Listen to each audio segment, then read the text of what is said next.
Hey guys, how you going? Welcome back to a brand new video here on the channel. It is 2 reviews in one day. This morning I checked out Adam Sandler and Netflix's latest offering with Spaceman. Wasn't the greatest, but found a lot of enjoyment in Sandler's actual performance. Now I'm checking out Blumhouse's latest offering, Imaginary, all about a killer teddy bear that's supposed to be an imaginary best friend to a little girl. Now, this was not on my radar at all. So much so, I didn't even watch the teaser trailer, the main trailer. I just went into this film completely blind. I saw a 1:30 p.m. screening this afternoon. And to say that Blumhouse hasn't exactly had the best track record as of late is probably an understatement. Granted, I did find a lot of enjoyment at Five Nights at Freddy's. I thought this has potential. The sequel has been greenlit, but other Blumhouse offerings at the moment just have not been good. And I just think A24, even though it's not really a competition, I think A24 are really honing in on these young, hungry, up-and-coming horror filmmakers that actually give a damn. But today, we're going to be talking about Imaginary. So the basic premise for Imaginary is a young lady by the name of Jessica who marries a gentleman that has 2 kids. They move back into her old childhood home, which, fun fact, is located on Elm Street in the film. It's set on Elm Street, which is a nice little tip of the hat, nice little homage.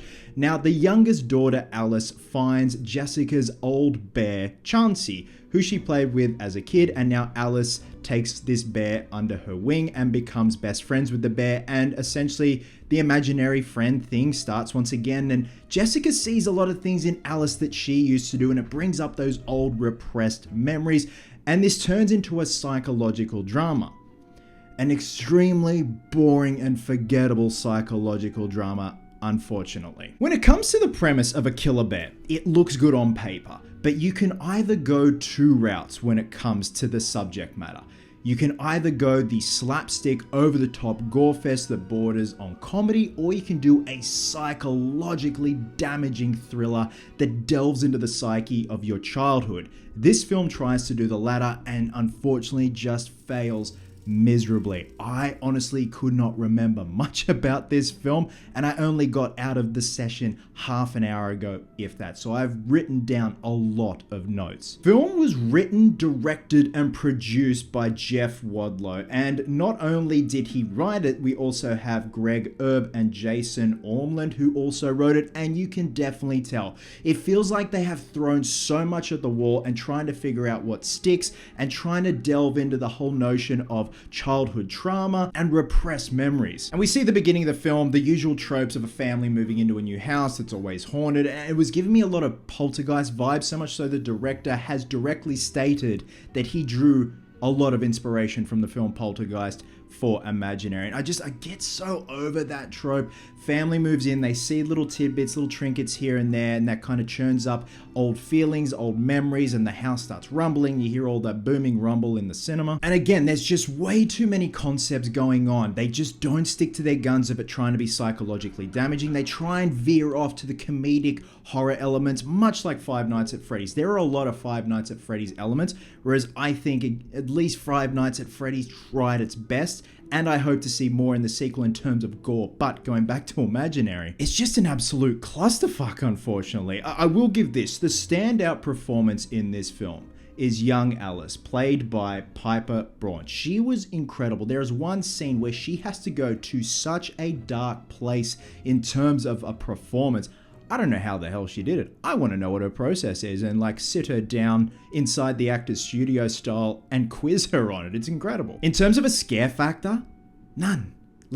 Nothing. It tries way too hard for that slow burn. And don't get me wrong, I love a good slow burn, but it has to be well paced, whereas this is an absolute drag. I haven't really heard many people talking about this film either. Again, it wasn't really on my radar until about a week ago. I didn't watch any trailers, like I said, and I figured see it opening day, check it out. Maybe it's a nice little surprise in amongst the kind of shit show that is Blumhouse at the moment. And the film just relies way too much on the whole past trauma and exposition dumps that leads to a climax and a twist that just came off as lazy and uninspired, and even at one point as a knockoff of the Elm Street films, most notably Dream Warriors. The film also delves way too much into the fact that imaginary friends are this deep mythology spanning thousands of years, and it just comes off as the Wish version of Goosebumps or Are You Afraid of the Dark? Like, when you see the post, you think this is going to be scary and gory, but it just comes off, like I said, as like the Wish or the Temu version of Goosebumps or Are You Afraid of the Dark? And again, I hate bashing a film, but my god, it gave me nothing. So much so, I was just so bored and out of it when I was walking to my car. I forgot where I parked my car in Westfield. I don't know, man, I've never had that before. So guys, in the end, unfortunately, Imaginary isn't exactly a great hit of imagination.